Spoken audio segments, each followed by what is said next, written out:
This is Land of Havilah, 2 Samuel 10. Sometime after David sent for Mephibosheth, the following happened. Verse 1. After this, the king of the children of Ammon died, and Hanun his son reigned in his place. David said, I will show kindness to Hanun the son of Nahash, as his father showed kindness to me. Comment. Ammon is the kingdom east of the Jordan River. The city of Amman, Jordan, still bears the name of the old kingdom called Ammon. Nahash was their king at that time, but he just died. We're familiar with Nahash from 1 Samuel chapter 11. He besieged the Israelite city of Jabesh-Gilead. The men of Jabesh-Gilead knew that they were overwhelmed, or that they would be overwhelmed, so they surrendered without a fight. They said to Nahash, make a covenant with us and we will serve you. But Nahash wasn't satisfied with a simple surrender. He wanted to shame Israel, so he said, on this condition I will make it with you that all your right eyes be gouged out. I will make this dishonor all Israel. End quote. Nahash didn't know it, but Saul had just been crowned king of Israel. Saul mustered all of Israel, then marched with the army all night to Jabesh and put the Ammonites to flight, and that was the end of it. So now, surprise, surprise, here in verse 2, David says Nahash has shown kindness to him. In other words, David's been on friendly terms with Nahash, so it's no wonder that Nahash didn't want any more conflict with Israel after that incident at Jabesh-Gilead. But now Nahash has died, and his son Hanun is king, and David's about to send some diplomats to Hanun with his condolences. Still in verse 2. So David sent by his servants to comfort him concerning his father. David's servants came into the land of the children of Ammon. But the princes of the children of Ammon said to Hanun their lord, do you think that David honors your father, in that he has sent comforters to you?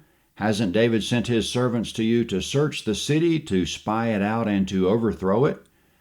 Comment. Hanun's advisors don't trust David's men. They think they've come to spy. Verse 4. So Hanun took David's servants, shaved off one half of their beards, and cut off their garments in the middle, even to the buttocks, and sent them away. When they told David this, he sent to meet them, for the men were greatly ashamed. The king said, wait at Jericho until your beards have grown, and then return. Comment. Hanun shamed David's men by cutting off their robes at the buttocks and shaving half their beards. In accordance with the law of Moses, Israelites never did this. They never shaved the corners or edges of their beards, Leviticus 21:5. So this left David's men in a shameful situation, such that they couldn't return to Jerusalem right away. So Hanun has insulted David, Israel, and the God of Israel. Verse 6. When the children of Ammon saw that they had become odious to David, the children of Ammon sent and hired the Syrians of Beth-rehob, and the Syrians of Zobah, 20,000 footmen, and the king of Maacah with 1,000 men, and the men of Tob, 12,000 men. Comment. Hanun probably wouldn't have insulted David if he knew that David would be angry to the point of war. He only figured it out after the fact. He saw that Ammon, quote, had become odious to David. So Hanun had to go to the expense of hiring Syrians to his north to come and help him. 33,000 troops in all he hired. There's a parallel account of this history in 1 Chronicles chapter 19. It cost Hanun 1,000 talents of silver, according to that, to hire those troops. So far, the cost of that insult at today's silver price would be about $17 million, and in the end, it might wind up costing Hanun his kingdom. Insults can be much more expensive than we think. 1 Chronicles 19:7 says the Syrians came down and camped at Medeba, which is close to Hanun's capital of Rabbah. David's taking notice of the Syrians coming down as we go to verse 7. When David heard of it, he sent Joab and all the army of the mighty men. Comment. Joab's the leader of David's army, and Abishai is Joab's brother. Verse 8. The children of Ammon came out and put the battle in array at the entrance of the gate. The Syrians of Zobah and of Rehob and the men of Tob and Maacah were by themselves in the field. Comment. Hanun's army has come out to defend the gate of the capital, and his Syrian mercenaries are lined up separately in the field. Joab's going to have to fight on two fronts. Verse 9. Now when Joab saw that the battle was set against him before and behind, He chose of all the choice men of Israel and put them in array against the Syrians. The rest of the people he committed into the hand of Abishai his brother, and he put them in array against the children of Ammon. He said, If the Syrians are too strong for me, then you shall help me, but if the children of Ammon are too strong for you, then I will come and help you. Be courageous, and let's be strong for our people and for the cities of our God, and may Yahweh do what seems good to him.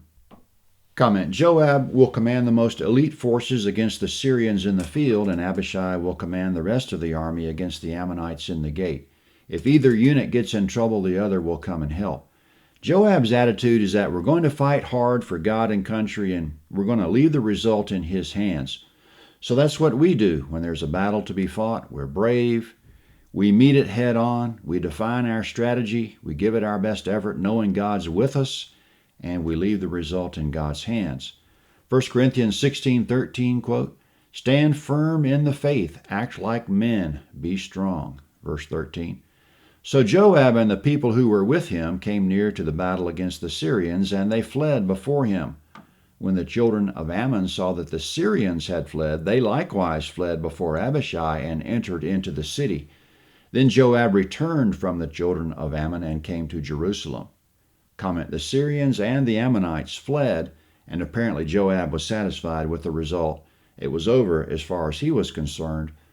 But coming up, the Syrians are going to recruit more Syrians to join them from beyond the Euphrates River, and come back for more. Verse 15. When the Syrians saw that they were defeated by Israel, they gathered themselves together. Hadadezer sent and brought out the Syrians who were beyond the river, and they came to Helam with Shobach, the captain of the army of Hadadezer, at their head. Comment: Now the Syrian king Hadadezer has come down himself with the troops, this time to a place called Helam, which is somewhere east of the Jordan River. Verse 17. David was told that, and he gathered all Israel together, passed over the Jordan, and came to Helam. The Syrians set themselves in array against David and fought with him. Comment: Both the kings are on the battlefield, David and Hadadezer. Verse 18. The Syrians fled before Israel, and David killed 700 charioteers of the Syrians and 40,000 horsemen, and struck Shobach, the captain of their army, so that he died there. Comment: 1 Chronicles 19 gives a parallel account of this battle, but instead of 700 dead charioteers, it's 7,000, and instead of 40,000 horsemen dead, it's 40,000 footmen. So there are some differences in exact detail, but here again there's no change in the basic thrust of the history. Verse 19. When all the kings who were servants to Hadadezer saw that they were defeated before Israel, they made peace with Israel and served them. So the Syrians were afraid to help the children of Ammon anymore. Comment: In verse 19, Hadadezer was a king of kings because other Syrian kings were serving him. In other words, they paid Hadadezer taxes or tributes on a regular basis. But now those servant kings are serving David, and all the Syrian kings have learned their lesson. They're afraid to come down and help Ammon anymore. That's the chapter. To put this in context, it wasn't too long ago that Saul died and left Israel a subject nation to the Philistines. And now the tables are totally turned. Nations from all around are serving Israel, and even the mighty Syrians from Mesopotamia are afraid of Israel. So that's the power of God to turn things around for us. Quote, The eyes of the Lord move to and fro throughout the earth, that he may strongly support those whose heart is completely his. 2 Chronicles 16:9. Yahweh is strongly supporting David. May our hearts be completely his so that he strongly supports us. 2 Samuel 11 is next at landofhavilah.net, 2 Samuel 11. This is the map of 2 Samuel 10. The king of Ammon hired Syrians from Beth Rehob, which was somewhere near Dan, according to Judges 18:28. And Syrians from Zobah, which was somewhere to the northeast of Israel, and from Maacah and from Tob, somewhere in the same general direction. They came down and camped at Medeba, which still goes by the same name today. The Ammonite capital was Rabbah, which is now Ammon, Jordan.